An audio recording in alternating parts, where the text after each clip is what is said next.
साथियों नमस्कार। Mission master bye दीपक के यूट्यूब प्लेटफॉर्म पर आप सभी का बहुत बहुत स्वागत है। आज हम पढ़ने वाले हैं विकास को प्रभावित करने वाले कारक। साथ ही इस कक्षा में हम जानेंगे, इस क्लासेस में हम जानेंगे विकास को कौन कौन से कारक प्रभावित करते हैं, यानी अफेक्टिंग फैक्टर ऑफ डेवलपमेंट।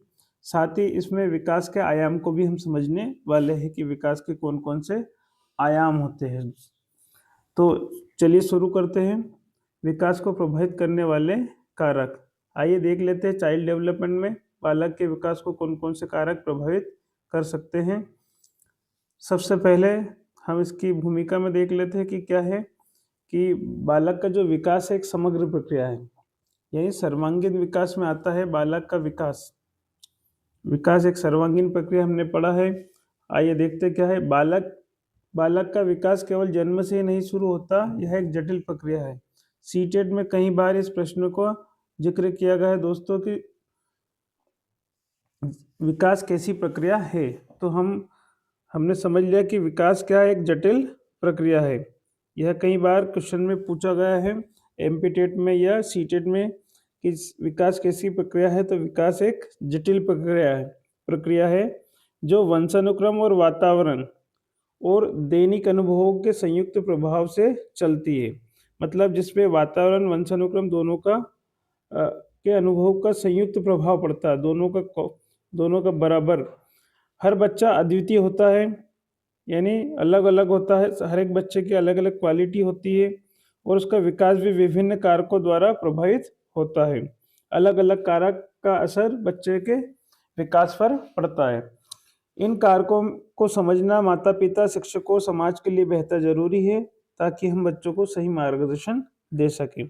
आइए तो हमें एक शिक्षक को या फिर माता पिता को एक बच्चे का विकास किस प्रकार से किस दिशा में हो रहा है या नहीं हो रहा है, यह समझने के लिए वे कारक समझ लेते हैं जिससे बच्चे का विकास प्रभावित हो सकता है। सबसे पहले जो है हमारा है वंशानुक्रम। साथियों, वंशानुक्रम यानी हेरिडिटी। अर्थ क्या है वंशानुक्रम का? वंशानुक्रम का अर्थ होता है माता पिता से प्राप्त गुण और लक्षणों को वंशानुक्रम कहते हैं। हेरिडिटी मतलब वे सभी गुण जो बच्चे को माता पिता से प्राप्त होते हैं, वे सभी। ये क्या है? ये जीन्स के माध्यम से पीढ़ी दर पीढ़ी चलते रहते हैं। यानी माता पिता के वे गुण बच्चे में भी परिलक्षित होते हैं। ये तो बच्चा माता के ऊपर जाता है या बच्चा पिता के ऊपर जाता है, ये दोनों का संयुक्त प्रभाव होता है। इस प्रकार से प्रभाव में क्या क्या आ सकता है बच्चे के ऊपर, वंशानुक्रम का क्या क्या प्रभाव हो सकता है? तो पहला हो सकता है बच्चे की लंबाई एवं कद। अगर बच्चे के माता पिता की लंबाई अच्छी है तो बच्चे की भी हाइट अच्छी होगी, यानी ऊंचाई की संभावना बनी रहेगी। और दूसरा कारक है त्वचा का रंग। अनुवांशिक लक्षण है, अगर माता पिता अच्छे हैं, है ना, जिनकी त्वचा का रंग उनके बच्चे पे ही अधिकतर जाता है। अगला है बुद्धि एवं क्षमता, सीखने की संभावना। ये केवल संभावना में लिख रखा है हमने, क्योंकि ये संभावना है, वास्तविकता में लगभग लगभग होता है। लेकिन ये कह सकते हैं कि अगर माता पिता की बुद्धि अच्छी है तो बच्चे की भी होती है, लेकिन पूर्णतः सत्य नहीं है ये। अगला है शारीरिक बनावट। ये मजबूती व संरचना, स्ट्रक्चर बच्चे का। अगर बच्चे की शारीरिक बनावट हष्ट पुष्ट है, माता पिता की भी है, तो बच्चे की भी इसी प्रकार होने की पूर्ण संभावना रहती है। तो वंशानुक्रम का बच्चे के विकास पर सर्वाधिक प्रभाव पड़ता है। यह पहला फैक्टर है जो बच्चे के विकास को प्रभावित करता है, अफेक्टिंग फैक्टर में सबसे ज़्यादा। इसके बाद में आता है दूसरा है इन्वायरमेंट। ये दोनों मुख्य फैक्टर है दोस्तों जो बच्चे के विकास को प्रभावित करते हैं। वातावरण का क्या क्या प्रभाव पड़ता है देखिए। तो बच्चा कहाँ कहाँ रहता है? सबसे पहले परिवार में रहता है, तो परिवार का असर पड़ेगा बच्चे पे, क्योंकि परिवार में रहता है तो माता पिता, भाई बहन और परिवार के सदस्यों से मिलने का प्रभाव बच्चे पे पड़ता है। दूसरा है विद्यालय। बच्चा जब बड़ा होता है या उसका विद्यालय में एडमिशन होता है स्कूल में, तो शिक्षकों और उसके जो फ्रेंड सर्कल होते हैं, सहपाठी और पढ़ाई का वातावरण, इसका पूर्णतः बच्चे के विकास पर प्रभावित करता है। अगला देखिए समाज, सोसाइटी यानी सामाजिक प्रभाव, सामाजिक मूल्यों, परंपराओं, सांस्कृतिक विरासत का प्रभाव बच्चे पे देखने को मिलता है।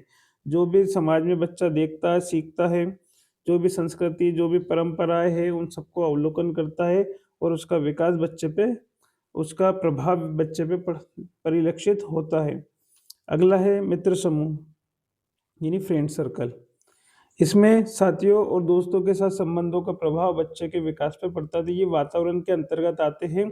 ये मुख्य पॉइंट आपको याद रखना है। परिवार, विद्यालय, समाज, मित्र समूह, इन सभी ये वातावरण के अंतर्गत आते हैं। वातावरण का प्रभाव बच्चे के ऊपर पड़ता है। वातावरण बालक के विकास को सकारात्मक या नकारात्मक दोनों तरीकों से प्रभावित कर सकता है।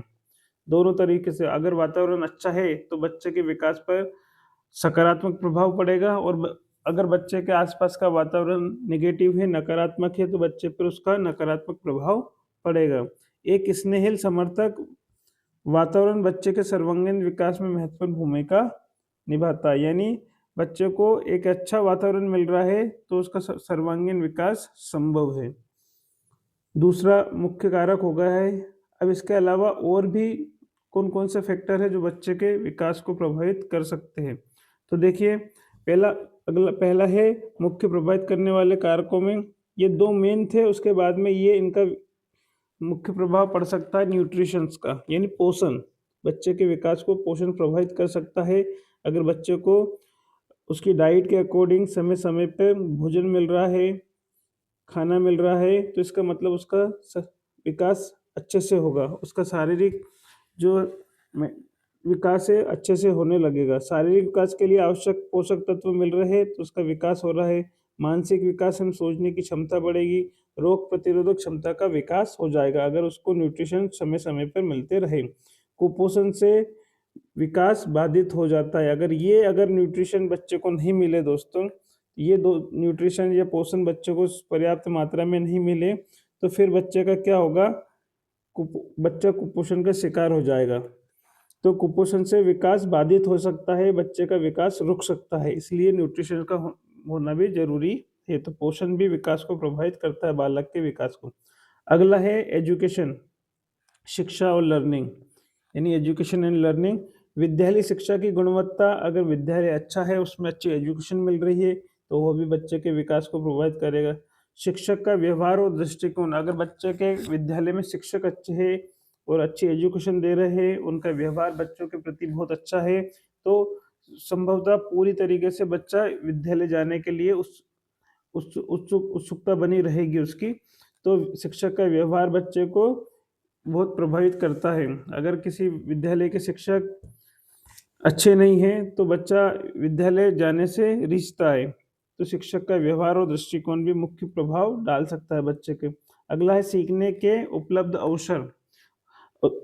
बच्चे को कितने अवसर प्राप्त हो रहे हैं जीवन में सीखने के लिए, ये भी बच्चे के मुख्य विकास को प्रभावित कर सकता है। शिक्षा क्या होती है, बौद्धिक व सामाजिक विकास को प्रोत्साहित करती है। अगर बच्चा जाएगा तो स्कूल में उसकी बुद्धि का विकास होगा, साथ ही वह अन्य बच्चों के साथ मिलेगा तो सामाजिक विकास भी हो जाएगा। स्कूल में सबसे पहले शिक्षा में बौद्धिक और सामाजिक विकास दोनों ही बच्चे को प्राप्त होते हैं, और जो कि बच्चे के विकास को प्रभावित कर सकते हैं। अगला देखिए, सामाजिक और सांस्कृतिक कारक, सोशल और कल्चरल डेवलपमेंट। देखिए, सामाजिक सांस्कृतिक कारक में समाज की परंपराएं, अगर समाज में रूढ़िवादी परंपराएं चल रही है तो उसका असर बच्चे पे होता है। अगर अच्छी परंपरा है तो अच्छे मूल्य सीखने को मिलेंगे, बच्चे को अच्छे मोरल और सांस्कृतिक विरासत और मान्यताएं, समाज में चलने वाली प्रथाएं और आचरण। अगर बच्चे समाज में अच्छे लोगों के साथ में बच्चा रह रहा है, अच्छा आचरण करेगा, इसका मतलब है व्यवहार, भाषा व नैतिक विकास प्रभावित होता है। अच्छा समाज सांस्कृतिक कारक से बच्चे का सामाजिक सांस्कृतिक कारक प्रभावित होते हैं। नेक्स्ट देखिए, अन्य महत्वपूर्ण कारक में देखिए आर्थिक स्थिति, इकोनॉमिकल जो कंडीशंस है उसको देखिए। परिवार की आय और संसाधनों की उपलब्धता, बच्चे की शिक्षा पोषण और स्वास्थ्य सेवाओं तक पहुंच को प्रभावित करती है। यानी अगर परिवार में आय स्थित माता पिता की आय अच्छी है और पर्याप्त संसाधन है बच्चे के शिक्षा से संबंधित, और उसको सही समय पे न्यूट्रिशन, पोषण, स्वास्थ्य सेवाएं सब मिल रही है, तो अच्छी आर्थिक स्थिति बेहतर विकास होती है का परिणाम होती है। अगर अच्छी आर्थिक स्थिति है, इकोनॉमिकल मतलब रुपए की कोई कमी नहीं है परिवार में, तो बेहतर विकास के अवसर प्रदान करती है बच्चे को, अलग अलग सपोर्ट मिलते हैं। अगला है स्वास्थ्य एवं पारिस्थितिक स्थिति। ये मुख्य कारक में भी हो सकता है। रोग जो होता है, अगर किसी बच्चे को रोग है, विकलांगता है या मानसिक स्वास्थ्य विकास को प्रभावित करता ही करता है। बार बार बीमार पड़ने वाला बच्चा या विकलांगता का शिकार बच्चा, यानी हैंडीकैप्ड हो, दिव्यांग हो, या मानसिक स्वास्थ्य को विकास को प्रभावित करता है, बच्चे की सोच को प्रभावित कर सकता है। तो मानसिक विकास सबसे ज्यादा रोग और विकलांगता से प्रभावित होता है। ये कई बार प्रश्नों में पूछा गया है, रोग और विकलांगता से क्या प्रभावित होता है, तो मानसिक स्वास्थ्य जो है वह प्रभावित होता है। अच्छा स्वास्थ्य संतुलित विकास की आधारशिला होता है। बच्चा स्वस्थ है, हेल्दी है, तो उसका डेवलपमेंट होगा, विकास होगा। नियमित व्यायाम यानी एक्सरसाइज, उचित आराम आवश्यक है। डेली व्यायाम करना यानी एक्सरसाइज करना, साथ ही रेस्ट करना, पर्याप्त समय तक नींद लेना, यह भी बच्चे के लिए बहुत जरूरी होता है। अगला देख लीजिए लिंग यानी जेंडर बच्चे के विकास को प्रभावित करता है। कैसे? लड़के और लड़कियों के विकास में प्राकृतिक अंतर होते हैं। गर्ल्स और बॉयज के जो डेवलपमेंट है वह उसमें नेचुरल डिफरेंस होते हैं। साथ ही समाज की अपेक्षाएं भी विकास की गति और दिशा को प्रभावित करते। समान अवसर देना जरूरी है, दोनों को हमें समान अवसर देना चाहिए, लेकिन दोनों के विकास में अंतर पाया जाता है। सामान्यतः लड़कियों की हाइट पहले बढ़ती है और लड़कों की हाइट बाद में बढ़ती है, तो इस प्रकार से विकास इनसे भी प्रभावित होता है। अगला है खेल एवं मनोरंजन। खेल शारीरिक विकास और सामाजिक विकास, सामाजिक कौशल और भावनात्मक संतुलन में सहायक होते हैं। यह विकास का प्राकृतिक और सबसे प्रभावी साधन होता है। खेल और मनोरंजन बच्चों के लिए बहुत जरूरी होते हैं। अगर बच्चा खेल और मनोरंजन नहीं कर रहा तो उसका खेल में मैदान में बच्चा जाता है तो सामाजिक विकास और सामाजिक के साथ में शारीरिक विकास सभी और भावनात्मक रूप से बच्चों में जुड़ाव उत्पन्न होता है, तो वे एक दूसरे से इन सभी का विकास संभव होता है। यह विकास का एक प्राकृतिक और सबसे प्रभावी साधन होता है। खेल और मनोरंजन सबसे ज्यादा जरूरी है बच्चों के लिए, इसीलिए छोटे बच्चों को अधिकतर किताबों से ज्यादा लर्निंग कैसे दी जाती है, खेल खेल में शिक्षा वाली। तो खेल और मनोरंजन बच्चे के बालक के विकास को बहुत प्रभावित करते हैं। आइए देख लीजिए निष्कर्ष एवं परीक्षा संबंधित महत्वपूर्ण बिंदु क्या क्या है। क्या क्या महत्वपूर्ण बिंदु है जिससे हम समझ सकते हैं कि कैसे इसके क्वेश्चन को हम बना पाएंगे। तो निष्कर्ष एवं परीक्षा संबंधित महत्वपूर्ण बिंदु में देखिए, पहला होता है, पहला पढ़ा हमने विकास कैसा का निष्कर्ष कैसा निकला हमारा कि बहुआयामी प्रभाव, मतलब विकास पर किसी एक का प्रभाव नहीं पड़ता है। बालक के विकास पर किसी एक का प्रभाव नहीं पड़ता कि शारीरिक विकास केवल यह संज्ञा भावनात्मक विकास बहुआयामी होता है, मतलब विकास पर एक नहीं बल्कि अनेक कारकों का संयुक्त रूप से प्रभाव पड़ता है। अगला देख लीजिए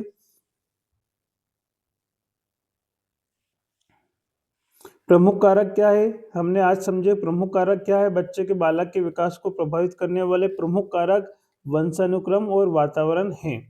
वंशानुक्रम और वातावरण का संयुक्त रूप से बच्चे के विकास पर प्रभाव पड़ता है। अगला संतुलित विकास। संतुलित विकास सभी कारकों का संतुलित समावेश आवश्यक है, मतलब एक ही बच्चे को केवल एक ही कोई विकास प्रभावित नहीं करता, सारे ही फैक्टर प्रभावित करते हैं। अतः संतुलित विकास के लिए जितने भी हमने विकास पढ़े हैं वो सभी विकासों का होना, सभी कारकों का होना बहुत जरूरी है। सभी कारकों का होने से ही संतुलित और सर्वांगीण विकास संभव होता है। एमपीटीईटी परीक्षा में सबसे अधिक पूछे जाने वाले कारक जो है, फैक्टर जो है, वो वंशानुक्रम है, हेरिडिटी है, दूसरा एनवायरमेंटल है, और तीसरा पोषण से संबंधित या एजुकेशन से संबंधित प्रश्न बनते हैं एग्जाम में। बालक का विकास एकांकी नहीं होता बल्कि कैसा होता है, सर्वांगीण होता है। कैसा होता है? सर्वांगीण। विकास के विभिन्न पक्षों को विकास के आयाम कहा जाता है। तो जो जो भी हमने विकास के ये पक्ष है, सामाजिक विकास, शारीरिक विकास, संज्ञानात्मक विकास, भावनात्मक विकास, ये सभी विकास के आयाम कहलाते हैं दोस्तों, विकास के आयाम कहलाते हैं। आइए विकास के आयाम को पढ़ लेते हैं, कौन कौन से विकास का आयाम है। देखिए, बालक का विकास कई आयामों में होता है।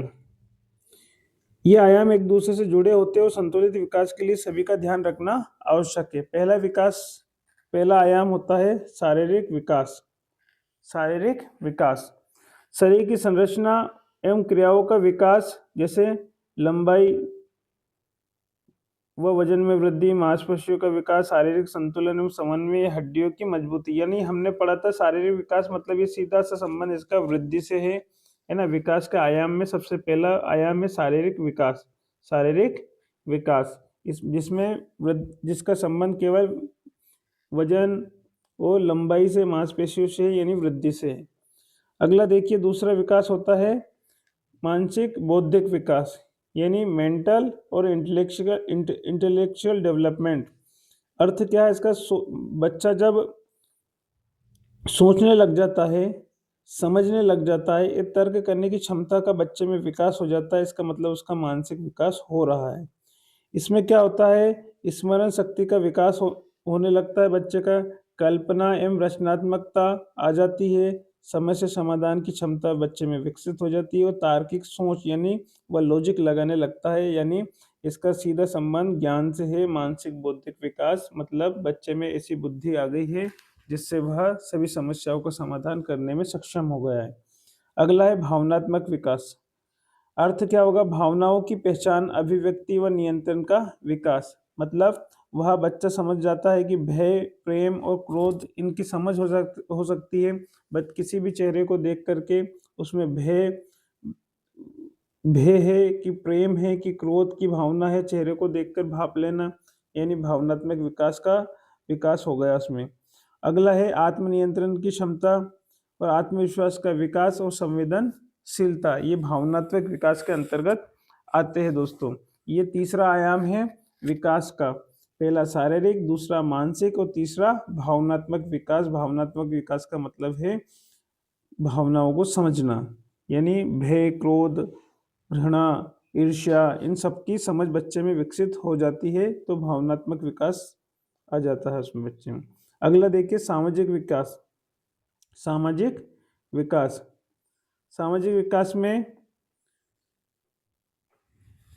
समाज के साथ समायोजन की क्षमता का विकास बच्चे में हो जाता है। मतलब संयोग करने, समाज के में कोई कार्यक्रम होते हैं उनमें संयोग करने की क्षमता बच्चे में आ जाती है, संयोग करने लगता है, अनुशासन नियमों का पालन करने लगता है, समूह में रहने के कौशल विकसित हो जाते हैं, सामाजिक संबंध स्थापित करना, ये सब सामाजिक कौशल के, सामाजिक विकास के अंतर्गत आता है। बच्चे में समाज के जितने भी पहलू है उनको अवलोकन करके उनको अपनाने लगता है, मतलब बच्चे का सामाजिक विकास हो रहा है, विकास का अगला आयाम है। उसके बाद में नैतिक विकास यानी मोरल डेवलपमेंट। बच्चे का मोरल डेवलपमेंट हो जाता है, यानी सही गलत का ज्ञान होना, कौन सी बातें सही है, कौन सी बातें गलत है, इन नैतिक मूल्यों का विकास बच्चे में हो जाना है, तो यही नैतिक विकास, मोरल डेवलपमेंट कहलाता है। जैसे कौन कौन सा? बच्चे में ईमानदारी की भावना आ जाती है कि चोरी करना पाप है, ईमानदारी अच्छी चीज है, मतलब नैतिक विकास हो रहा है बच्चे का। न्याय की समझ, मतलब को वह न्याय कर सकता है कि दो बच्चों के बीच में, या गलत और सही की समझ उसमें विकसित हो जाती है। नैतिक मूल्यों का विकास हो जाना, यानी आदर सम्मान की भावना विकसित हो जाना, बड़ों से बातें कैसे करते हैं, छोटों से किस प्रकार से बातें करते हैं, इनका नैतिक मूल्यों का पालन करने लग जाता है। दूसरों के प्रति सम्मान, बच्चा बड़ों के प्रति आदर करने लग जाता है, मतलब उसका नैतिक विकास हो गया है। अगर कोई बच्चा इन सब का पालन नहीं करता, इसका मतलब हम कह सकते हैं कि बच्चे का नैतिक विकास नहीं हुआ है, मॉरल डेवलपमेंट नहीं हुआ है। अगला है लिंग्विस्टिक डेवलपमेंट यानी भाषाई विकास। भाषाई विकास में क्या है? देखिए, विचारों के अभिव्यक्ति हेतु भाषा का विकास। बच्चा ऐसी भाषा का उपयोग कर रहा है जिससे बच्चा अपने से बड़ों के प्रति एक अच्छी भाषा का उपयोग कर रहा है, गलत भाषा का उपयोग नहीं कर रहा है, मतलब बच्चे का भाषाई विकास संभव हो गया है। बोलने की क्षमता विकसित हो जाना बच्चे में, पढ़ने की क्षमता, लिखने की और संचार करने की क्षमता।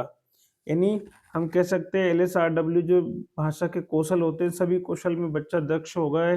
यानी लिसनिंग, स्पीकिंग, रीडिंग और राइटिंग सभी में तो बच्चे का भाषाई विकास हो गया है। भाषा मतलब बोलना, पढ़ना, लिखना सब आ गया है बच्चे को, मतलब बच्चे का भाषाई विकास हो गया है। अगला है सृजनात्मक या रचनात्मक विकास। सृजनात्मक या रचनात्मक विकास, नवीन विचारों की उत्पत्ति होगी, वो कुछ नया सोच सकता है, नया इनोवेटिव कर सकता है बच्चा। तो इसका मतलब है कि बच्चे में सृजनात्मकता का विकास हो गया है। नवीन विचारों की उत्पत्ति और रचनात्मकता की क्षमता का विकास। चित्र बनाने की नई नई कला सीख लिया बच्चा, मतलब उसमें नई क्रिएटिविटी आ गई है। अगला कहानी रचना, लेखन लिख सकता है, किसी टॉपिक पे बच्चा कुछ भी कहानी सुना सकता है, लिख सकता है। कल्पना शक्ति का विकास, वह सोच सकता है कि ऐसा है तो ऐसा क्यों हो सकता है। संगीत एवं नृत्य का कौशल, म्यूजिक या फिर डांसिंग में की स्किल्स बच्चे में आ गई है, तो ये इसका मतलब है कि बच्चे में कोई ना कोई क्रिएटिविटी है, सृजनात्मक विकास बच्चे का हो गया है। अगला देखिए, इस प्रकार से हमने कौशल देख लिए सर्वांगीण विकास की ओर। अब परस्पर संबंध क्या है इसको भी समझ लेते हैं। परस्पर संबंधित आयाम, सभी विकास के जितने भी आयाम हमने पढ़े हैं, वो सभी विकास के आयाम एक दूसरे से जुड़े होते हैं। एक आयाम का विकास दूसरे आयाम को प्रभावित करता है। इंपॉर्टेंट लाइन है, याद रखिएगा। सभी विकास के आयाम जो है एक दूसरे से जुड़े होते हैं। एक आयाम का विकास दूसरे आयाम को प्रभावित करता है। संतुलित विकास की आवश्यकता क्यों है? किसी एक आयाम पर अत्यधिक ध्यान देने के बजाय, अगर हम बोल रहे हैं कि बच्चे का केवल शारीरिक विकास हो और शैक्षिक विकास ना हो, तो इसका मतलब उसको पढ़ना लिखना नहीं आ रहा है, केवल उसको हष्ट-पुष्ट है और शारीरिक विकास हो गया है, तो ये गलत है। एक संतुलित विकास होना चाहिए बच्चे का, जिसे हम बोलते हैं सर्वांगीण विकास होना चाहिए। किसी एक आयाम पर अत्यधिक ध्यान देने की बजाय सभी आयामों में संतुलित विकास सुनिश्चित करना आवश्यक है। पूर्ण विकास की दिशा कौन सी है? बालक का पूर्ण विकास तभी संभव है जब सभी आयामों का संतुलित विकास हो और बच्चा समाज के लिए सक्षम सदस्य बन सके। मतलब सभी का विकास जब तक नहीं हो जाता बच्चे के अंदर, भाषा का, शारीरिक, संज्ञानात्मक, भावनात्मक, ये सभी बच्चे के विकास के लिए जरूरी होते हैं। बालक का विकास एक समग्र प्रक्रिया है जिसमें सभी आयाम का संतुलित विकास आवश्यक है। ये मोस्ट इम्पोर्टेंट कोटेशन है कि बालक का विकास एक समग्र प्रक्रिया है, छोटी प्रक्रिया नहीं, जिसमें सभी आयामों को संतुलित आवश्यक विकास जरूरी है। माता पिता, शिक्षकों और समाज का दायित्व है कि वे बच्चे में विकसित होने के लिए सही मार्गदर्शन और संसाधन प्रदान करें। माता पिता को, शिक्षक को ये सभी चीजें बच्चों को उपलब्ध करानी चाहिए जिससे उसका सर्वांगीण विकास संभव हो सके। सिर्फ पढ़ाई पर ध्यान देने के बजाय शारीरिक, मानसिक, भावनात्मक, सामाजिक और नैतिक सभी पहलुओं का ध्यान एक शिक्षक को और एक माता पिता को रखना चाहिए। तो दोस्तों, आज की इस कक्षा में हमने देखा कि बच्चे के विकास को कौन कौन से कारक प्रभावित करते हैं, साथ ही बच्चे के कौन कौन से आयाम होते हैं। अब हम अगली कक्षा में इससे संबंधित क्वेश्चन आंसर भी जल्दी समझने वाले हैं। तो मिशन मास्टर के यूट्यूब चैनल से जुड़े रहे और अपनी साइकोलॉजी यानी CDP बाल विकास शिक्षा शास्त्र को मजबूत करते रहिए। मिलते हैं नेक्स्ट क्लास में। वीडियो को लाइक, शेयर, सब्सक्राइब करना ना भूले दोस्तों।